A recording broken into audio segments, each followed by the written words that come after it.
Я Балабаев Ахниет, и мне 17 лет.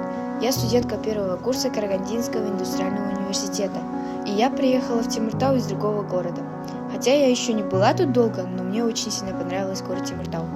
Образован 1 октября 1945 года на базе бывшего поселка Самаркандский, который был переименован в Темиртау, что в переводе означает «железная гора», потому что здесь получил путевку в жизнь казахский металлургический завод, который в народе именуется Казахстанской магниткой.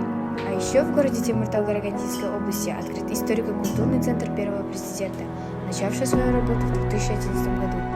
Темиртау является важной частью жизненного пути Нурсултана Назарбаева, поэтому расположение центра крайне символично.